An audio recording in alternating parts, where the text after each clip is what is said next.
Ndugu waandishi wa habari, nimewaiteni leo kwa sababu kuna jambo la muhimu sana ambalo nataka kuzungumza. Na nimeona kwamba ni vizuri niwaite ili sasa tuzungumze. Kama mnavyofahamu, mimi nina kofia 3 au 4, ziko nyingi kidogo. Lakini mimi ni mbunge wa jimbo la Kawe, lakini pia ni mjumbe wa halmashauri kuu ya Chama cha Mapinduzi Taifa, lakini pia ni askofu wa Kanisa la Ufufuo na Uzima na vingine ambavyo siwezi kuvitaja. Lakini kichonifanya niwaite leo, nataka kuzungumza na kutoa ushauri. Na mada yangu ni utekaji katika nchi na ushauri wangu. Tumekuwa na mtiririko wa watu kutekwa na kupotea.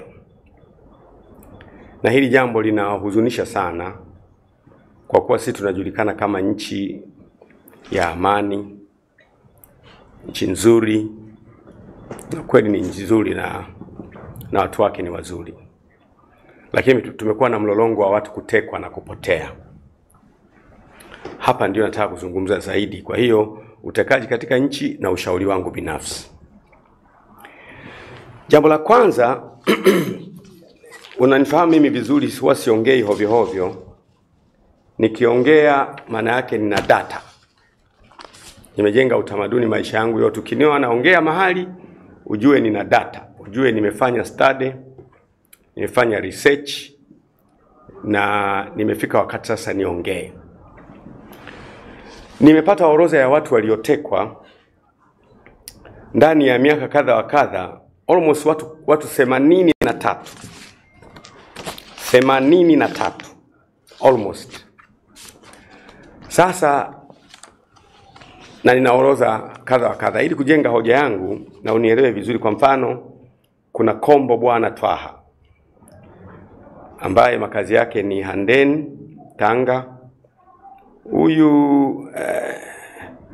2024 ilikuwa tarehe 15 Juni, na yeye akaondoka. Tuna Kenneth Mwamlima, yeye ni tarehe 11 Aprili 2024, na yeye alitekewa kule, makazi yake ni Mbeya, lakini alipatikana Igunga.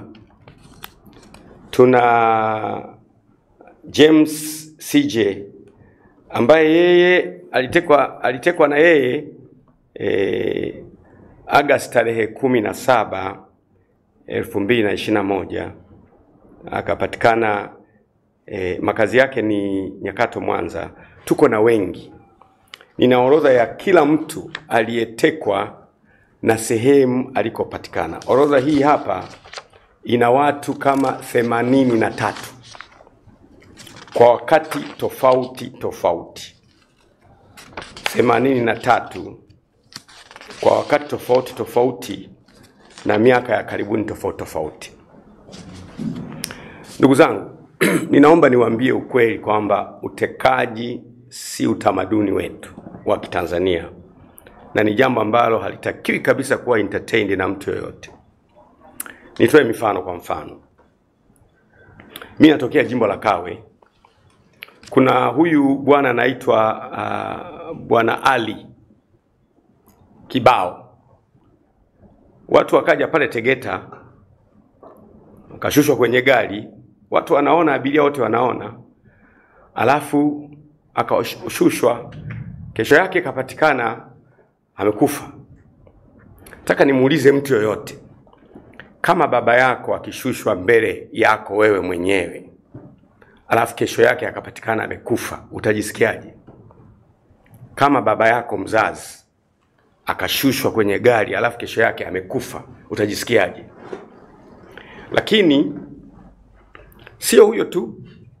Nataka kusaiti matukio ambayo pamoja na hao wengine 83, nataka kusaiti matukio ambayo yanagusa sana. Tumeona juzi kule mtu anaitwa Mdude ambaye na yeye watu wamekuja nyumbani kwake, wamevunja mlango, wamemchukua akiwa hai mbele ya familia yake, wameondoka naye, mpaka leo hakuna mtu anayejua yuko wapi. Na hata hatujui naye anayefuata sasa. Unaweza ukanyamaza, kumbe unafuata wewe. Kwa hiyo haya mambo kwa kweli yamezidi kipimo. Na lengo langu leo kwa kweli ni kuyasema haya mambo na kutoa ushauri na ufumbuzi wa mambo haya.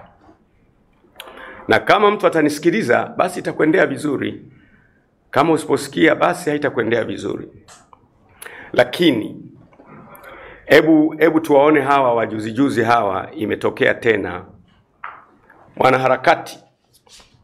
Huyu mwanaharakati wa Uganda, msichana anaitwa Agatha Atuhaire. Wamekuja hapa kwenye shughuli zao hizo za kuhudhuria mahakamani. Huyo mtu amechukuliwa na watu waliojitambulisha ni kama watu wa vyombo. Mimi sina hakika kama watu wa vyombo, kwa sababu leo naongelea utekaji kwa ujumla. Nimemwona anaongea kwenye YouTube kwa uchungu kabisa kwamba kaenda mahali akavuliwa nguo, akafanywa udhalilishaji na akaenda kutupwa mpakani.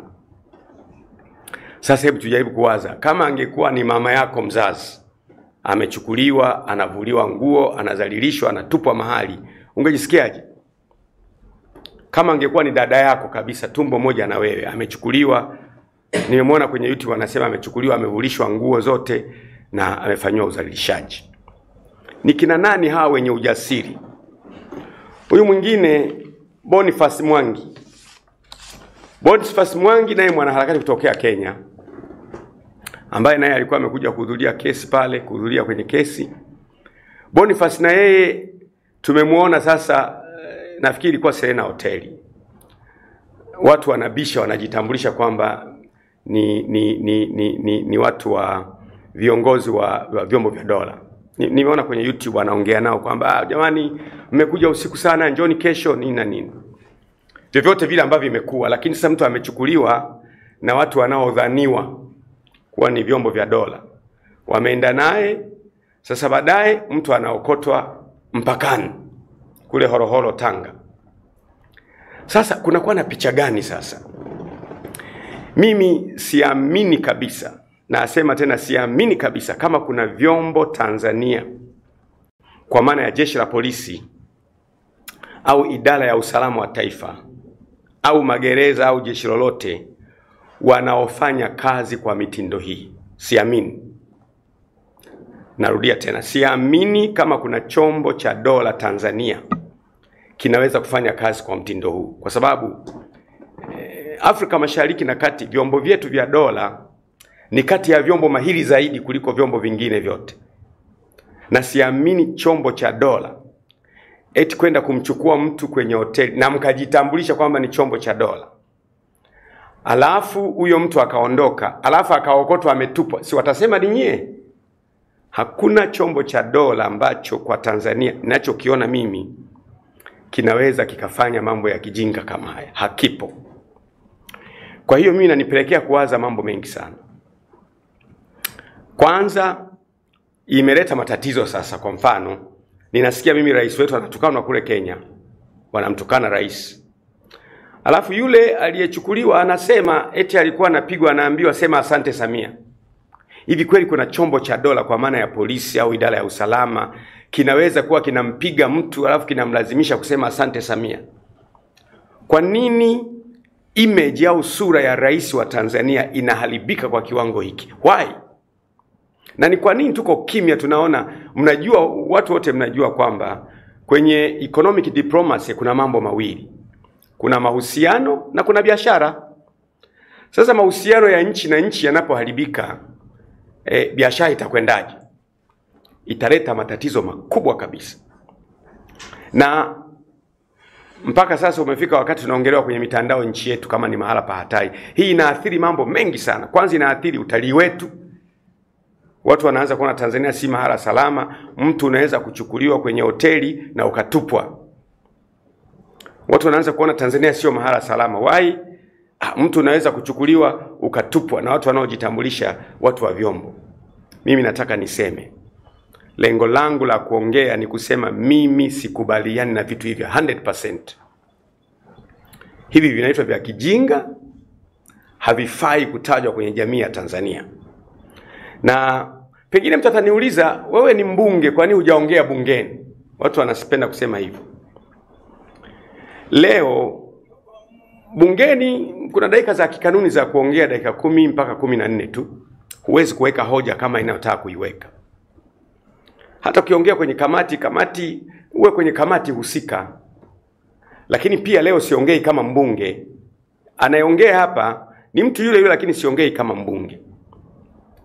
Mwingine anasema, sasa wewe kwa nini usiongee kama mneki wa CCM? Ni kweli mimi ni mneki wa CCM, ila leo siongei kama mneki wa CCM. Mwingine anasema, wewe ni askofu, kwa nini usiongee kama askofu? Leo siongei kama askofu. Leo naongea kama Mtanzania. Kabla ya uaskofu, kabla ya uneki, kabla ya ubunge, utanzania nilikuwa nao. I am talking as a citizen of my country. Naongea kama raia wa nchi yangu Tanzania, kwamba utekaji katika nchi yetu haukubaliki hata kidogo. Nataka mtu awaze. Hebu jaribu kuwaza mama yako mzazi aliyekuzaa, au kaka yako mzazi kaka yako, watu wanakuja kumchukua ndani ya nyumba, wanaondoka naye alafu haonekani. Mimi siongei kwamba wale wanaopotea wana makosa au hawana makosa. Makosa yao siyajadili, kwa sababu sio kila kosa adhabu yake ni kifo au kutekwa. Kwa mfano, wewe una mwanao na mtoto wako kabisa, amekosea, labda ametukana serikali au amefanya uhalifu, amefanya hivi. Taratibu zinazotumika ni kumchukua mtu huyu, kumarrest, kumpeleka mahakamani, ahukumiwe na mahakama. Sio adhabu ya kila mtu ni kupotea. Hapana, hili jambo halikubaliki kabisa. Na sasa ni nani anayefanya haya mambo sasa? Hii ndiyo hoja yangu. Kumbuka hoja yangu mimi ni utekaji na ushauri kwa taifa. Ni nani anayefanya haya mambo? Je, ni jeshi la polisi? Jeshi la polisi nalo lijua haliwezi kufanya hivi. Je, ni idara ya usalama wa taifa? Idara yetu ya usalama wa taifa ni watu very intelligent, hawezi kufanya hivi. Je, ni jeshi la wananchi? Jeshi la wananchi haliwezi kufanya hivyo. Je, ni magereza? Magereza haliwezi kufanya hivyo. Huwezi kwenda kumchukua mtu nyumbani, kumchukua mtu kwenye hoteli na ukajitambulisha kwamba wewe ni polisi, halafu mtu akaokotwa ametupwa. Sisi watu watasema ni wewe. Hakuna mtu mwenye uwezo wa kufanya hivyo. Lakini matokeo yake, notion iliyopo ni mzigo wote unapelekwa kwenye vyombo vya dola. Vyombo vya dola vinachafuka, rais anachafuka, nchi inachafuka, na sisi tunachafuka. This matter cannot be accepted kwenye nchi yetu. Haliwezi kukubalika. Ndio maana mimi nimeamua niongee kama Mtanzania. Narudia tena, naongea kama Mtanzania. Hili jambo haliko sawa sawa. Sasa nataka nishauri ufumbuzi wake. Si kweli, na nasema tena si kweli, kwamba vyombo vyetu pia havina habari kabisa na kinachoendelea. Hiyo si kweli. Si kweli. Mimi nashauri mambo yafuatayo. Hii orodha ya waliotekwa ninayo hapa yote, mmoja na mahali potekewa. Nina peji kama peji 18 hivi za watu 83 wanatekwa, kidnapping in our country, abduction. Ushauri wangu wa kwanza, lazima awepo anayewateka watu. Yupo, na anawateka kwa makusudi yake. Lazima yupo. Ushauri wangu wa kwanza, ambao ni wa muhimu sana. Mkuu wa idara ya usalama wa taifa, nianze na mkuu wa idara ya usalama wa taifa. Unajua ni very sensitive kuongea habari za mkuu wa idara ya usalama wa taifa. Si mnajua Lakini ni lazima tuzungumze. Tanzania ni yetu sote. Na ni Tanzania kwanza, mengine yote yanafuata. Narudia tena, Tanzania ni yetu sote. Na ni Tanzania kwanza, mengine yote yanafuata. Vyama vinafuata baadaye, makanisa yanafuata baadaye, vyuo vinafuata baadaye. Tanzania kwanza. Halafu wengine wanafuata baadaye, na Tanzania ni yetu sote. Nianze na idara ya usalama wa taifa. Idara ya usalama wa taifa, mkuu wake, mkurugenzi wake mkuu, kwa mujibu wa sheria ya idara ya usalama wa taifa ambayo tuliipitisha bungeni, nafikiri ni sheria namba 1 ya mwaka 2024. Sheria ya idara ya usalama wa taifa ni kwamba mkuu wa idara ya usalama wa taifa anateuliwa na rais wa Tanzania bara na wa Zanzibar, na msaidizi wake anateuliwa na rais, ni mteule wa rais. Na kwa ujumla wake kwamba kiongozi mkuu wa idara ya usalama wa taifa na wa pili na wa tatu na wa nne, hawa wote kusema kweli wanapatikana kutokana na mapenzi mema ya rais wa nchi. Hiyo ni kweli, mapenzi mema ya rais wa nchi. Inaweza isiwe moja kwa moja, lakini ni wateule wa rais wa nchi. Sasa na vile vile kama rais wa nchi akijisikia kwa sababu za maslahi ya nchi au ya uongozi hakutaki, pia wanaondolewa na kiongozi wa nchi, wanateuliwa na kiongozi wa nchi na wanaachishwa kazi na kiongozi wa nchi. Vile vile kwenye jeshi la polisi, mkuu wa jeshi la polisi IGP naye vile vile anateuliwa na mkuu wa nchi, lakini pia anaondolewa na mkuu wa nchi. Vile vile magereza, mkuu wa jeshi la magereza pia na yeye anateuliwa na mkuu wa nchi na anaondolewa na mkuu wa nchi. Vile vile na jeshi la wananchi CDF, na yeye vile vile mkuu wa jeshi la wananchi anateuliwa na rais na anaondolewa na rais. Kwa rais akiona vyovyote vile anaweza kumuondoa wakati wowote. Sasa mimi nina mapendekezo yangu ya muhimu sana, na mapendekezo haya yasipoeleweka nitarudi tena kuongea na nyie. Unajua, ukiongea hoja nzito kama hii, kuna wale watu ambao wanarukiaga hoja barabarani. Kwenye hili jambo mimi niko tayari kurudi hata mara 6 hata mara 100, ili tulifanye vizuri, tuishi kwenye nchi kwa furaha. Kwa mfano, kwa sababu hawa wakuu wa vyombo wote ni wateule wa rais, ni jambo zuri. Mimi nawaza kwamba huyu mkuu wa chombo huyu, kwa mfano mkuu wa idara ya usalama, si ameteuliwa na rais, alafu huyu mkuu wa idara ya usalama anafukuzwa kazi na rais. Ikitokea huyu mkuu wa idara ya usalama amepishana na mheshimiwa rais kwenye jambo ambalo ni la maslahi ya nchi, sisi ni wanasiasa. Mheshimiwa rais au mwanasiasa mwingine yote angependa maslahi yake ya kisiasa ya shamili. Hakuna mtu mjinga duniani ambaye asingependa siasa yake shamili. Kila mtu angependa. Kwa mfano, huyu mkurugenzi mkuu wa idara ya usalama wa taifa akaona liko jambo ambalo ama mheshimiwa rais ama mamlaka za nchi zinafanya kinyume na uzalendo wa Kitanzania. Halafu akashauri, bwana, mimi kama mkuu wa idara ya usalama wa taifa ninaona kwamba hili jambo linahatarisha usalama wa nchi, liachwe. Anafukuzwa kazi, anaondoka. Kwa sababu huyu naye mshauri mambo ya kizalendo ndio ana mamlaka ya kufukuza kazi, unaondoka, analetwa mwingine. Akiletwa mwingine na yeye akionekana yeye kuna mambo fulani ambayo, mimi natoa mifano, kuna mambo fulani ambayo ni ustawi wa nchi, naye anayakwamisha, yamekuja, lakini yeye anashauri, bwana, mimi naona mheshimiwa ili jambo tusilifanye kwa sababu linahatarisha usalama wa nchi. Akikataa anafukuzwa, atakuja analetwa mwingine. Na yeye anaambiwa, bwana, tunaelekea hivi, lakini yeye kwa profession, kwa taaluma yake, anaona hili jambo kwa usalama wa nchi, kwa uzalendo wa nchi, kwa future ya nchi haliko sawa. Akakataa, naye anafukuzwa. Atakapokuja wanne atakubali, kwa sababu hawa ni binadamu wenye ana familia, huyu mtu ana watoto, ana maisha, ana ambition, ana watu wanaomtegemea, ni mtu. Mkuu wa idara ya usalama wa taifa, mkuu wa jeshi la polisi, mkuu wa jeshi la magereza, mkuu wa jeshi la wananchi ni binadamu kama binadamu mwingine yeyote. Akiona wenzangu walitetea maslahi ya nchi wamefukuzwa, na mwenzangu mwingine amefukuzwa, itabidi mtu akubali. Mimi sisemi kwamba kuna mtu amekubali kuacha kutetea uzalendo wake akawatetea wanasiasa. Mimi nakupa mfano kwamba atakubali. Nikupe mfano. Ni mifano hii. Naomba nielewe vizuri.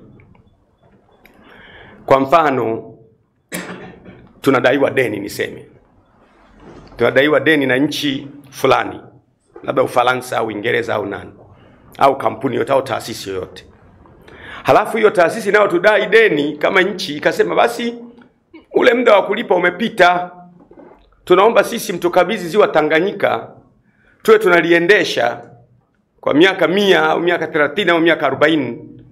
Halafu tutatumia kwa maana ya tutavua, tutafanya utalii, miaka 40 au 20 tutarudisha hela zetu. Unanielewa Sasa huyu mkuu wa chombo, kwa mfano mkuu wa idara ya usalama wa taifa, au mkuu wa jeshi la polisi, au mkuu wa jeshi la wananchi, au mkuu wa jeshi la magereza, au wakuu wa vyombo wote wakasema, samahani mheshimiwa, hili jambo ni kweli tunadaiwa, tutafute njia nyingine. Tusimpe huyu ziwa Victoria. Ameondoka yule, amefukuzwa yule. Lakini alichofukuziwa sio kwamba amefanya kosa, anatetea maslahi ya nchi. Ndio maana kimemfanya afukuzwe kazi. Kwa hiyo tukifanikiwa kuwalinda hawa wakuu wa vyombo wasifukuzwe hivi kirahisi, watakuwa na uwezo wa kuisimamia nchi yetu vizuri bila kupata madhara yanayoathiri familia zao. Utekaji unaondoka. Utaniuliza mimi, sasa utekaji unaondokaje? Siamini. Narudia tena, I don't believe it. Siamini kama watu wanaotoweka hawa eti vyombo vinakuwa havina taarifa kabisa 100%. Siamini. Na kama ndivyo hivyo kwamba vyombo havina taarifa kabisa, basi tunaishi kwenye nchi ambayo ni hatari. Lakini mimi siamini. Kama nilivyosema, vyombo vyetu ni very competent. Idara ya usalama wa taifa very competent. Polisi wetu wazuri. Jeshi letu la wananchi ni zuri. Lakini mahala ambapo wakuu wa vyombo hapa wanafuatilia jambo, halafu wakakumbana na wanasiasa sisi na mamlaka za kisiasa, kwa maana ya rais labda ana interest nalo, halafu mkuu wa chombo akasema, bwana mheshimiwa rais, bwana hii tuliache, anafukuzwa. Anaitwa mwingine, bwana hili tuliache, anaondoka. Anafukuzwa mwingine. Wakifukuzwa 3, 4, 5, atakayekuja wa 6 au wa 5 atakubali. Kwa hiyo nchi itaanza kwenda upande. Na hili jambo ni ngumu kulizungumza, lakini lazima lizungumzwe. Kwa hiyo mimi nashauri mambo yafuatayo. Cha kwanza ambacho nashauri, nisikilizeni vizuri. Mimi kozi mnanijua mimi siongei mambo ya hovyo, na ndio maana sijawahi kuongea na media tangu nimekuwa mbunge. Lakini nimeona tutapoteza nchi. Tanzania ni yetu sote, na Tanzania kwanza, mengine yote yanafuata. Ushauri wangu wa kwanza, ni kweli tubadilishe sheria yetu. Iendelee kwamba wakuu wa vyombo, kwa maana ya DGIS, mkuu wa idara ya usalama wa taifa na msaidizi wake na wasaidizi wake, wale wateule wa rais wote, mkuu wa jeshi la polisi IGP na watu wote ambao ni wateule wa rais, mkuu wa jeshi la magereza, mkuu wa jeshi la wananchi, wateule wa rais wote, ni kweli wao wanateuliwa na rais.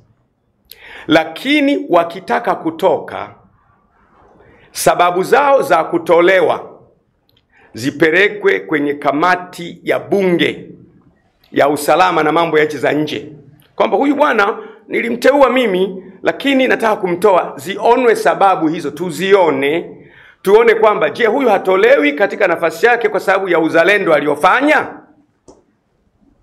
Mtu anataka nielewe. Ili wabunge, kuna kamati ya ulinzi na usalama na mambo ya nje ya bunge, waangalie kwamba mtu anapotaka kutolewa, kama nchi zingine, unaona kama Marekani, kiongozi wa chombo anapokuwa anateuliwa, kama unavyojua, anahojiwa na maseneta, wanamhoji.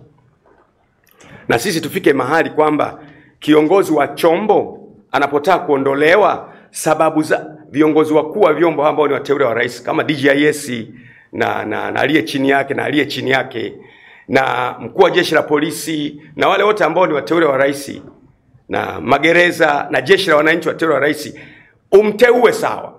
Ili tulilinde taifa, unapotaka kumtoa, sababu za kumtoa yule mtu ziletwe kwenye kamati ya ulinzi na usalama na mambo ya nje ya nchi ya bunge, kwamba huyu bwana tunataka kumtoa, lakini sababu za kumtoa ni hizi hapa, ni hizi hapa, ni hizi hapa, ni hizi hapa, ni hizi hapa, ili kusudi tuone, je, huyu mtu hatoki kwa sababu ameitetea nchi yetu? Huyu mtu hatoki kwa sababu ametimiza wajibu wake wa kitaaluma katika kuisaidia nchi yetu iwe bright? Hiyo itatusaidia sana, na itawafanya hawa wakuu wa vyombo wawe wanaamua mambo, hata kama wakiamua kinyume na mamlaka zetu, lakini waamue kwa kuitetea nchi yao wenyewe. Hapa tutaona sasa ethics za kazi zao zimekuwa salama. Ni binadamu hawa.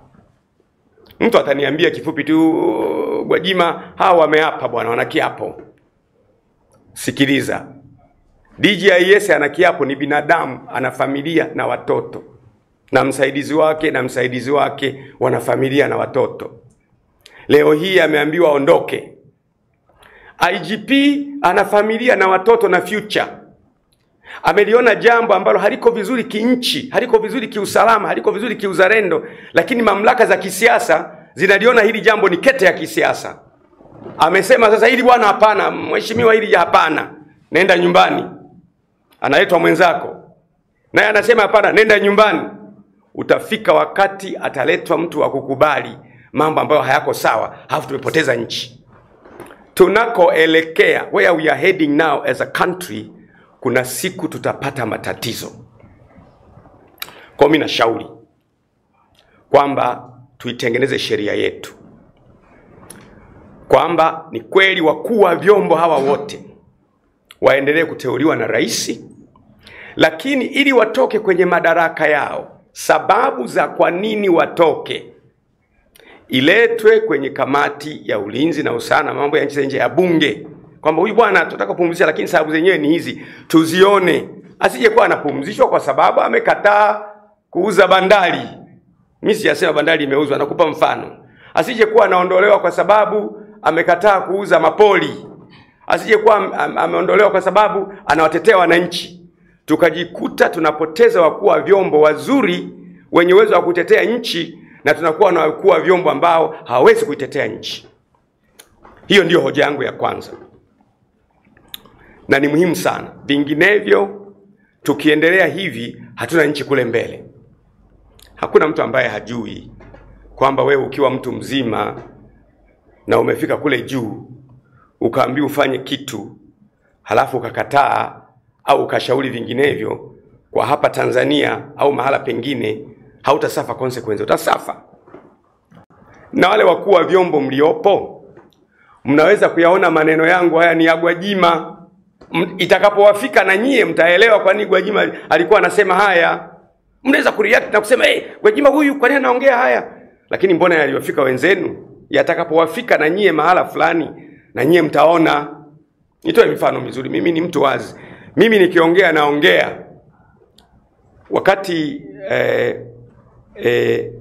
Rais John Pombe Magufuli anatoka madarakani, tulikuwa na mkuu wa idara ya usalama wa taifa, DJIS, alikuwa anaitwa Diwani.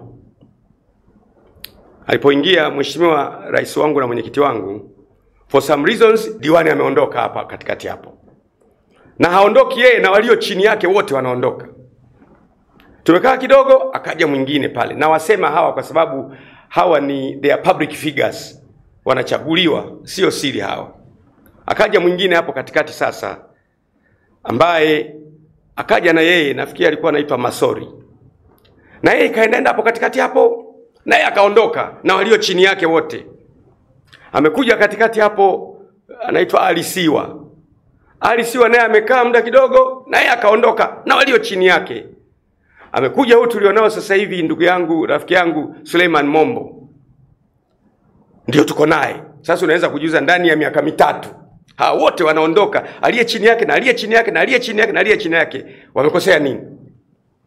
Kwa lazima tujifunze kwamba nchi ili iwe imara, iwe na vyombo vinavyobaki constant, viwe mbali na pressure ya wanasiasa.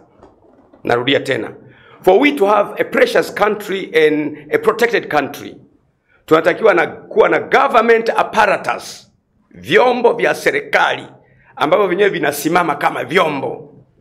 Vikiliona jambo ambalo ni hatarishi kwa nchi, vinasema hapana.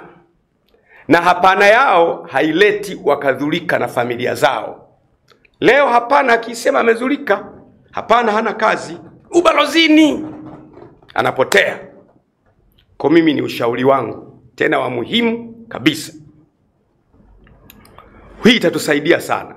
Nitoe mfano sasa. Narudi kule nikotoka sasa kwa mfano. Hawa wanaopotea. Nikupe mfano wanaotekwa na kupotea hawa. Ikiwa kuna kikundi ambacho si idara ya usalama wa taifa, sio polisi, sio jeshi la magereza, sio jeshi la wananchi, kinawachukua hawa watu, kinaondoka nacho. Halafu sasa hawa idara ya usalama wa taifa wanapofuatilia wakagundua kwamba hicho kimetumwa na mwanasiasa fulani mwenye mamlaka iliyowateua, hawezi kukishughulikia. Nakupa mfano. Sijasema ni hivyo, nielewe vizuri. Nakupa mfano. Kwa sababu ni ngumu kuamini kwamba eti polisi anakwenda kumchukua mtu kwenye hoteli, anajitambulisha mimi polisi. Toka ndani si tunataka kuhoji tu. Umejitambulisha wewe ni polisi. Halafu huyu mtu anaokotwa ametupwa. Sasa si umejiexpose mwenyewe? Sioni kama kuna chombo cha kweli cha Kitanzania chenye uwezo wa kumchukua mtu kikajitambulisha au kikaenda kumtupa na kinamtupa huku kinamwambia sema asante Samia. I don't believe. Vyombo vyetu they are so competent. Vijana wa idara ya usalama ni competent, polisi wetu ni competent, jeshi la wananchi ni competent, magereza ni competent. Ila mimi nahisi navyoona kunaweza kuwa na vikundi vya watu vinavyofanya hii kazi. Na kama vikundi hivyo kama ikatokea vikundi vile, kwa mfano nika kikundi fulani, lakini aliye nyuma yake pengine ni yule kiongozi anayewateua hawa watu wa idara ya usalama taifa, wakifuatilia tumekukamata, nyamaza, itabidi anyamaze. Asiponyamaza nje ya kazi. Hawa polisi wakifuatilia wagundua sio sisi, nika kikundi fulani, wakikataa kunyamaza nje ya kazi, maana yake hatutakuwa na nchi. Ni lazima hawa wakuu wa vyombo tuwalinde ili waweze kusimamia nchi yetu sawa sawa, tuwe na future iliyojaa baraka. Na pia damu kumwagia katika nchi ni laana pia. Tunaiingiza nchi yetu kwenye laana. Nitoe mfano. Mimi natoa mifano ya kueleweka. Mfano kama huu, nikupe mfano kama huu. Na rafiki yangu mtoto wa Mama Samia Suluhu Hassan anaitwa Abduli. Rafiki yangu nampenda na mheshimu. He's my friend. Natoa mfano sasa. Ikatokea Abduli mtoto wa Mama Samia, wa mwenyekiti wangu, wamekuja watu wamemchukua, wameondoka naye.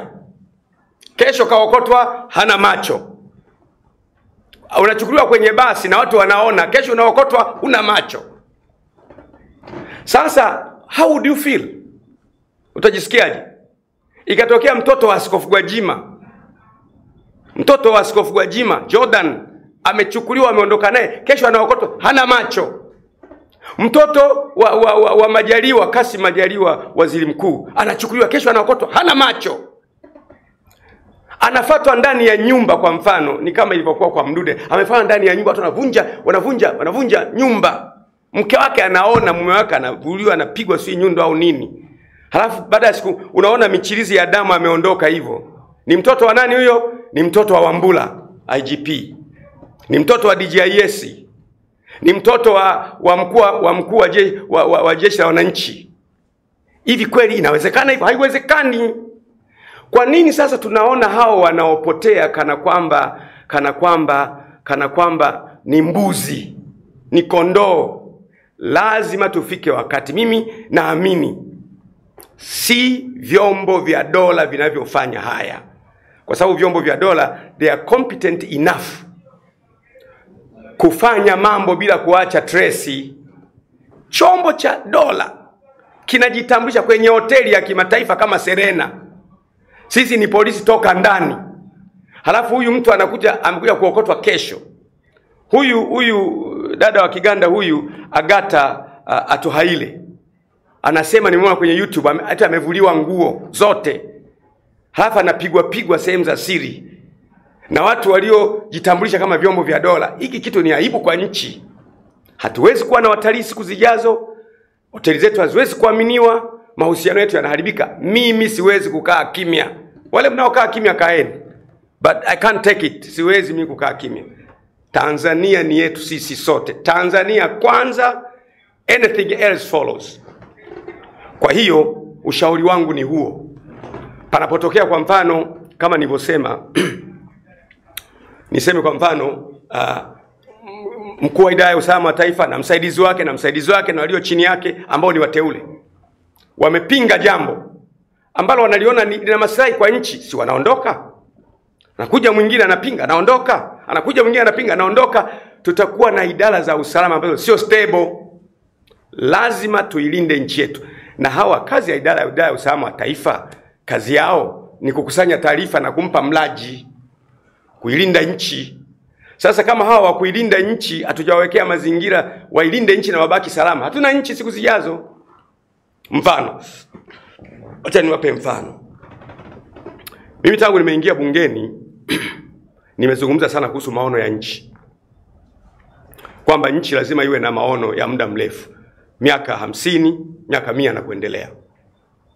Nikupe mfano. Kwa mfano tuna maono sasa ya miaka 30 nafikiri, 25, ambayo hayatoshi kwa mjibu wangu mimi. Mimi nipenda 50 ili rais anayeingia madarakani akute maono ya nchi. Sio anaingia rais huyu tunaelekea kushoto, anaingia rais huyu tunaelekea kulia, anaingia wengine tunaelekea magharibi, wote wanaendelea. Kikwete rais Nyerere aliendelea mbele kwa namna yake. Ali Hassan Mwinyi rais wa pili alipeleka Tanzania vizuri kwa namna yake. Rais wetu Benjamin Mkapa na yeye Tanzania aliikimbiza kwa namna yake. Mnakumbuka kuhusu utandawazi. Akaja ndugu yangu na mtani wangu Jakaya Kikwete aliipeleka kwa namna yake vizuri sana. Amekuja Magufuli naye kwa namna yake, na Mama Samia pia naye anaipeleka kwa namna yake. Lakini namna moja ni kinyume ya ile nyingine. Tutafika wapi sasa? Hatuwezi kufika. Namna moja kama iko kinyume na ile ya pili, maana yake kushoto, kulia, magharibi, kaskazini, hatuwezi. Lazima patikane mtu wa vision ya nchi itambulike, na rais anakuwa mwajiriwa wa maono ya wananchi. Sasa kina nani wanayalinda haya maono, kwamba rais anayeingia madarakani asitoke? Vyombo hawa sasa, DGIS na brain yake, mkuu wa jeshi la usalama, mkuu wa idara ya usalama wa taifa na watu wake, mkuu wa jeshi la polisi na watu wake, mkuu wa jeshi la magereza na watu wake, mkuu wa jeshi la wananchi na watu wake, wanatengeneza sasa ubongo wa nchi wa kuyalinda maono ya nchi na mwelekeo wa nchi, ili kila rais anaingia anafata leli ambayo wananchi wameiweka. Hapo tutakuwa salama. Lakini mimi nimesema kwamba shida ya utekaji iko hapa. Shika ya utekaji iko hapa. Mimi siamini mtu aniambie basi kwamba askofu, vyombo havina taarifa kabisa. Mimi nitashangaa, nitaona basi tunakaa sehemu sio salama, kwamba hakuna taarifa kabisa. Mimi naamini na nasema hivi kwamba inawezekana kukawa kuna taarifa, lakini pengine wanafuatilia wanakuta hapa kikundi kilichomchukua huyu si idara ya usalama wa taifa, sio polisi, sio jeshi la wananchi, sio magereza. Kikundi fulani kametengenezwa na mwanasiasa fulani kwa ajili ya faida zake za kisiasa. Wakigusa wanaambiwa si atafukuzwa kazi. Na atafukuzwa kazi. Unaacha kwa utajikuta tuko namna hiyo. Hebu angalia tukio la Padri Kitima. Father Kitima amekuwa mkuu wa university ya Sauti pale Mwanza. Father Kitima ni kiongozi wa kiroho mkubwa, anashambuliwa, anapigwa. Katekista mmoja kule naye kashambuliwa, akapigwa. Watu wanaondoka hivi mbele ya macho yetu. Ili jambo haliwezi kukubalika. Na mtu anayesema kwamba sasa wewe Gwajima ni mwana CCM, kwa nini unapinga? Kwa nini wana CCM wanakubali kuteka? Wana CCM ndio tunateka sisi. Hatuteki CCM. CCM hatuteki watu. Na mwana CCM yoyote wa kweli lazima akasirishwe na jambo hili. na aseme jambo hili haliwezi kukubalika. Sasa ushauri wa kwanza ni huo, kwamba wakuu wa vyombo ili wafanye kazi zao kwa umahiri wanatakiwa wasiondolewe kwenye kazi zao kwa mapenzi ya mwanasiasa aliyewaweka, ili wawe na uwezo wa kukataa baadhi ya mambo anayowaambia ikiwa wanalinda maslahi ya nchi. Kwanza hiyo. Jambo la pili, vijana wetu wanajeshi, kwa maana ya vijana wetu wa idara ya usalama wa taifa na vijana wetu polisi, magereza na jeshi la wananchi, maslahi yao, kwamba hawa vijana walipwe vizuri. Mimi nasema hivi, huwa nawatania tunawaambia kwamba paka mwenye njaa ukamwachia maziwa lita 2, ukamwambia nilindie maziwa yangu, lakini ana njaa, umemwambia kaa hapo ulinde maziwa, utamkuta huyo paka amekunywa ile lita 1, amesema boss, nilipata njaa, ili niendelee kuwa kwenye lindo nimekunywa lita 1. Na sio kwamba huyu paka hana maadili, ana njaa. Lazima tujifunze kuwalipa vizuri majeshi yetu. Sisemi kwamba hawalipi vizuri, naomba mtu anielewe. Sisemi kwamba hawalipi vizuri. Kama wanalipa vizuri, basi vizuri zaidi. Tutakuwa na vijana imara, tutakuwa na wanajeshi imara, wanalipwa vizuri, maslahi yao yako vizuri, bima zao ziko vizuri, nyumba zao ziko vizuri, kila kitu kiko vizuri. Tutakuwa na polisi imara, wana mishahara mizuri, wanalala mahala pazuri, maslahi yao vizuri. Tutakuwa na jeshi la wananchi imara, waliotoa uhai kwa ajili ya kulinda nchi zetu, wanalipwa vizuri, wanalala pazuri. Na sasa jambo hili la kuwalipa vizuri unaweza kufanyaje? Kwa sababu nchi maliasili zake ni kidogo. Rahisi kabisa. Unamwona Mchina anavyofanya. Tunaweza kuanza makampuni ambayo yanatoka jeshi la wananchi. Kwa mfano nikupe mfano. Tukawa na makampuni ya ujenzi. Kampuni ya ujenzi inatoka jeshi la wananchi. Wanakuwa wanapewa tenda ya kujenga barabara. Kwa hiyo hela inalipwa ndani ya nchi na inazunguka mle kwa wanajeshi mle. Wanajeshi wanapata maokoto, wataipenda nchi yao na watafanya kazi. Tunakuwa na kampuni kwa mfano la umeme. Wanapewa polisi. Polisi wanakuwa na kampuni yao mle ndani. Polisi wana profession. Polisi wana makampuni yao. Inatoka tenda au kazi, wanapewa kampuni ya jeshi la polisi. Wanafanya. Jeshi la polisi watapata pesa ambazo zile tungemlipa Mchina. Jeshi la polisi watapata pesa kwa sababu wana makampuni yao. Hivyo idara ya usalama. Hivyo magereza. Kulikoni sasa hivi barabara zijengwe na Mchina, umeme sio yafunge Mchina, mabwawa yafunge Mchina. Tungekuwa tumeamua kwamba ili tuboreshe maslahi ya vijana wa idara ya usalama wa taifa, tuwe na kitaasisi fulani, kampuni ambayo kazi inapotoka wanapewa. Tutajikuta pesa ya nchi inazunguka mle ndani na vyombo vya nchi vina pesa, sio vyombo vyenye njaa. Mtu mwenye njaa hawezi kukulindia chochote. Kwa hiyo cha kwanza ni hicho, kwamba wakuu wa vyombo wateuliwe na Mheshimiwa Rais, lakini wakitaka kuondolewa, angalau sababu za kuondolewa zipelekwe kwenye idara, kwenye kamati ya ulinzi na usalama na mambo ya nchi za nje ya bunge, ili tuone huyu mtu anaondolewa kwa sababu hakulinda maslahi ya nchi au nini. Cha pili, maslahi ya vijana wetu. Hawa wa idara ya usalama wa taifa walipwe vizuri. Najua wanalipwa vizuri, lakini vizuri zaidi. Vijana wetu wa polisi wanalipwa vizuri, lakini vizuri zaidi. Magereza wanalipwa vizuri, lakini vizuri zaidi. Jeshi la wananchi wanalipwa vizuri, lakini vizuri zaidi. Hii itatusaidia sana kustabilize nchi yetu na kwenda mahala pazuri. Huo ndio ushauri wangu kwa leo, na ninajua sasa notion itakayotokea. Askofu, wewe ni mbunge, wewe ni mneki, wewe ni... Sikutaka kuongea kanisani, sio mahala pake. Sikutaka kuongea bungeni, kwa sababu hotuba ya bunge ni dakika 4.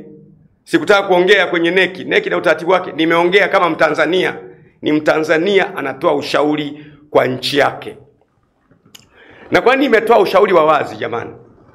kwa sababu ninaotaka wasiondolewe madarakani ni vyombo, hawezi kujisemea wenyewe. Ninaosema wasiondolewe madarakani kwa sababu wametimiza wajibu wao wa kizalendo ni vyombo, hawezi kujisemea wenyewe. Unataniuliza kwa nini sasa hujamwambia Mheshimiwa Rais? Kama nimwambia Mheshimiwa Rais ndio mnufaika wa hayo mambo. Si kama mnanielewa. Rais yote sio tu Mama Samia, mimi siongei nikiongea rais naongea taasisi ya rais. Ndio mnufaika wa wale. Hata mimi ningekuwa mwanasiasa, una pressure za kisiasa, si utamtuma mtu huyu bwana, hebu shughulika na yule. Ndio mnufaika. Ukimwambia mnufaika kwamba yeye ndiye ajipunguzie, hakuna utakachoongea. Ninaongea ili watu wote wenye akili na wanajua kuzitumia wayasikilize maneno yangu. Vinginevyo kule mbele tutapoteza nchi. Sasa kwenye mitandao rais wetu anatukanwa. Mimi sijisikii vizuri, ni mwenyekiti wangu wa chama. Nchi inatukanwa. Tunaambia watu wa Tanzania hatujui kuongea Kiingereza. Unaelewa? Matusi ya ajabu kwa sababu ya mambo madogo madogo haya. Kwa mimi shauri wangu wa leo ni huo, kwamba ni muhimu sana kwa ajili ya kuilinda nchi mambo mawili. Wakuu wa vyombo vyetu vya usalama wote wateule wa rais wateuliwe na rais, lakini wakitaka kuondolewa madarakani, sababu za kuondolewa madarakani zipelekwe kwenye kamati ya bunge ya ulinzi na mambo ya nchi za nje, tuone huyu ndugu yetu anaondolewa madarakani kwa sababu amezuia ziwa Nyasa lisiuzwe. Huyu akae madarakani. Itatusaidia wakuu wa vyombo na vyombo vyetu wanapofuatilia jambo la maslahi ya nchi, hapo kuna mkono wa mwanasiasa, wakatae. Hii itatusaidia sana. Jambo la pili, maslahi ya vijana wetu wa majeshi. Na nimetoa ufumbuzi kwamba kwa sababu Sungura ni mdogo na mapato ni madogo, ni muhimu sasa kama nchi jeshi la wananchi liwe na makampuni ya umeme, makampuni ya kujenga mabwawa. Hii inapotokea makampuni ya ujenzi inapewa jeshi. Kipewa jeshi itafanya jeshi, wanajeshi watapata pesa. Ile raha ya kuifia nchi yao wataiona. Idara ya jeshi la polisi iwe na makampuni ya ujenzi. Inatoka kujenga barabara, kujenga bwawa, wanapewa jeshi la polisi. Mapolisi watakuwa na pesa ya kutosha, wao comfortable, hawataomba hela mtaani. Hiyo vile jeshi la magereza liwe na makampuni ndani. Ndivyo Mchina anafanya hivyo. Kila kampuni ya Kichina unayoiona hapa Tanzania, kampuni nyingi za Kichina ni sehemu ya serikali. Kwa hiyo pesa itabaki ndani ya nchi, halafu na wananchi wenyewe walio ndani mle watakuwa waajiriwa kwenye makampuni hayo. Mzunguko wa pesa utaongeza katika nchi, majeshi yatakuwa imara, tutalinda nchi yetu. Nawashukuruni sana. Hayo nimetaka niyaongee kwa sababu vyombo haviwezi kujiongelea vyenyewe. Hata wakuu wa vyombo mliopo mimi siwafahamu sana, lakini nyinyi mnaweza kuona huyu Gwajima kwani kaongea hivyo. Mtakuja kuyaelewa mambo nayosema mkiwa mko kwenye nafasi zenu. Walikuwepo kama wenyewe wakaondoka. Mtasema wewe kwani unamwongelea Mheshimiwa Rais? Naongea rais kama taasisi. Siongei rais kama mwenyekiti wangu wa Chama cha Mapinduzi Mama Samia Suluhu Hassan. Mimi nataka niishie hapo. Jambo kuu sana, Tanzania ni yetu sote na ni Tanzania kwanza, mengine yote yanafuata. Asanteni kwa kunisikiliza. Asante sana. Asante sana. Nadhani kwa leo tutaishia hapo, na tutakuwa na maswali yote ya kuuliza kwa mwongeaji. Nashukuru sana kwa kuja. Asante sana. Pengine kuna watu watakomenti kule. Kuna mtu akikomenti mjanja nitarudi tena. Hili jambo hili mimi nimelivalia njuga mpaka watu waache kutekwa. Nitarudi tena. Na nikirudi sasa safari hii itakuwa sio kama hii mara ya kwanza. Asanteni sana na washukuruni sana. Asante sana. Asante sana. Tunaweza kuuliza? Naomba kuuliza maswali. Nataka hoja yangu hii kwanza iende. Nisingependa hoja za maswali zitawale hoja yangu. Maswali yetu yanatokana na unachokisema. Tafadhali sana. Sisi waandishi wa habari ili tutarget kutoka uchovu. Sawa, karibu maswali mawili matatu. Mimi na maswali matatu. Karibu.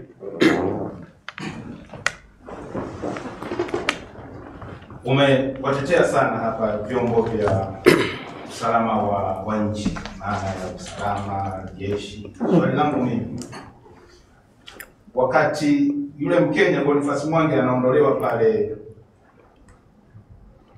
Hayati Serena, na mpaka anapelekwa Police Central.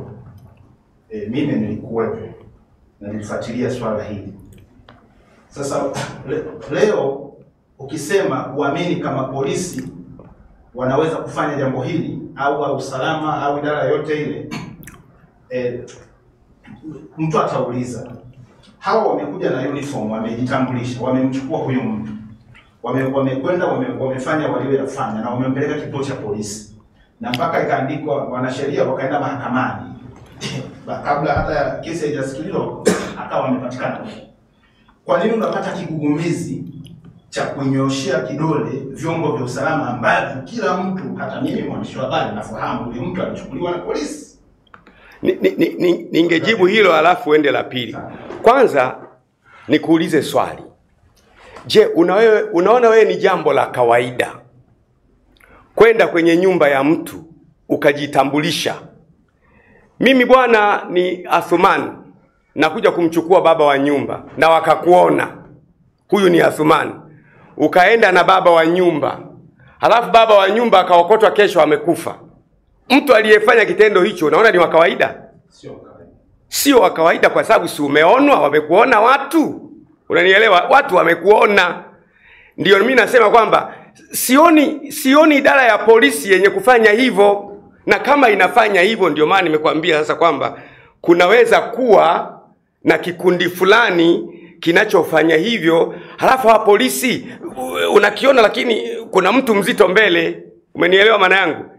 Mimi yani we si kitu cha kawaida ukajitambulisha, mimi ni bwana Athumani, namtaka baba wa nyumba hii Mwaigomole, ukaondoka naye. Halafu kesho Mwaigomole pengine kesho Mwaigomole amekufa, wewe si uliondoka naye wewe? Watu watasema aliyeondoka naye ni huyu hapa, ndiye aliyemuua. Unanielewa? Lakini mimi natafuta solution. Maongezi haya yangu mimi ni kutafuta solution. Je, ikiwa nalosema neno ikiwa kweli hawa ni watu wa vyombo, ikiwa kuna kigugumizi gani cha kumchukua huyu mtu aliyefanya hivyo, ikiwa ndio maana nimetoa ushauri. Kwamba natoa ushauri kwamba wakuu wa vyombo wasiwe wanaondolewa na aliyewateua ambaye ana maslahi ya kisiasa, ili mkuu wa vyombo huyu awe na uwezo wa kusema hapana. Umenielewa? Swali la pili hilo, umenielewa? Lingine umezungumza mchakato wa kuondoa hawa watu usiishie kwa mamlaka ya uteuzi iende bungeni. Ndio. Askofu, wewe unafahamu bunge kwa muundo wake tu, kwa bunge letu la Tanzania ni extension ya executive. Ndio. Na unafahamu kabisa namna gani bunge linalopatikana, na bunge liko submissive kwa executive. Katika mazingira haya, hata kama bunge litapewa hiyo mandate, unaamini bunge linaweza kabisa kumgomea rais katika mazingira ya bunge tulilonalo, au tunahitaji pia hata hilo bunge litengenezewe uhuru wake wa kuamua mambo? Mimi niwe mkweli, mimi ni mbunge, na kwenye ubunge wangu nimekuwa mbunge asiyejadili kwenye mambo yanayohusu maslahi ya nchi. Kuna baadhi ya hoja bunge huwa linakataa kabisa. Mimi mwenyewe nimekuwa mbunge kwenye kamati ya biashara, viwanda. Kuna baadhi ya mambo tumekataa. Kuna baadhi ya mambo yanapita kama unavyosema, lakini wabunge ukifika wakati hoja imekuja yenye maslahi ya nchi, hata kama sio wote, kuna baadhi ya wabunge watakao hoji na kusema huyu mkuu wa idara ya usalama wa taifa na msaidizi wake na msaidizi wake na msaidizi wake, sababu hii anayotolewa amelinda nchi. Tutakuwa na kitu fulani kabla hatujapata kitu kikubwa cha kusaidia nchi na maono ya nchi. Naam. Hapa press conference yako umejaribu kuvitetea vyombo vya ulinzi, lakini ni kama unaurusha mpira, unaurusha lawama kwa wateuzi wa hivi vyombo vya ulinzi. Mtu anayeteua hivi vyombo vya ulinzi kwa katiba yetu ni rais, na mamlaka ya kuondoa na kuteua na kuondoa. Na umezungumzia wanufaika wa haya mambo ni wanasiasa. If that is the case, hapa itatafsiriwa kwamba Askofu Gwajima anakuja kumnyoshea kidole rais kwa sababu ndo mwanasiasa na ndio mteuzi wa hawa watu. kwamba yeye ni mnufaika wa haya mambo yanayoendelea. Wewe taasisi ya urais unaifahamu nchi hii na ilivyo na nguvu kikatiba, achana na nani kiutamaduni. Umejiandaa? Maandalizi yaliyopo ni rahisi kabisa kwamba mamlaka za nchi zinatokea kwa wananchi. Katiba yetu inasema mamlaka zinatokea kwa kina nani? Wananchi ndio kisima cha mamlaka. Na normally mimi ninapoongea rais naongea taasisi ya rais, ambayo ni kweli kwamba taasisi ya rais ndio inawachagua hawa. Taasisi ya rais ndio inaondoa hawa. Na unaweza kuniuliza kwa mfano hivi, hebu nisikilize vizuri, unaweza kuniuliza kwa mfano hivi, mbona jambo hili hukulisema wakati wa Nyerere hawa watu walikuwa wanateuliwa na wanatolewa na rais? Wakati wa Mwinyi walikuwa wanateuliwa, wanatolewa na rais. Wakati wa Mkapa pia, wakati wa JK pia, wakati wa Magufuli pia. Mbona hukusema wakati ule? Nikwambie jambo moja. Wazee wetu walikuwa na maadili kuliko kizazi tunachokwenda. Mzee Nyerere, kina mzee Mwinyi, kina mzee Mkapa, kina mzee Jakaya, kina Magufuli na mama Samia bila shaka. Walikuwa na maadili kuliko tunakokwenda. Kuna siku tutapata rais ondoa bandika, ondoa bandika, ondoa bandika. Kwa hiyo lazima sasa hivi tuione danger.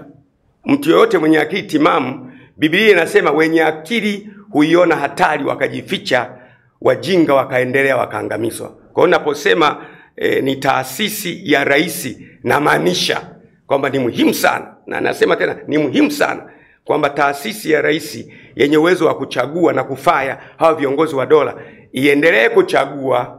Inapotaka kuwafukuza mtu mwingine aangalie sababu za kufukuzwa hawa watu, ili miaka ijayo anaweza kutokea rais ambaye hana busara kama rais tulionao, tukapoteza nchi. Nafikiri nimemaliza maswali yako. Nakushukuru sana. Sawa, moja na mimi kwa upendeleo. Karibu. Kwa nafasi yako ya ubunge askofu, labda watu waweza kutafsiri na kipindi hichi ambacho tunaelekea cha uchaguzi. Je, unaweza ukawaeleza labda wananchi au wapiga kura wako kama kuna harakati hizo unachokizungumza kina uhusiano wote na harakati zako? Kama nilivyosema leo, mimi ni mbunge na ni mneki wa Chama cha Mapinduzi na ni askofu na ni Mtanzania. Leo nazungumza kama Mtanzania. Tanzania kwanza, na sisi sote Tanzania ni yetu. Kwa hiyo na nitasema tena na tena na tena. Najua watu watazungumza, mtu atakazungumza nitarudi tena. Asante sana, washukuruni sana.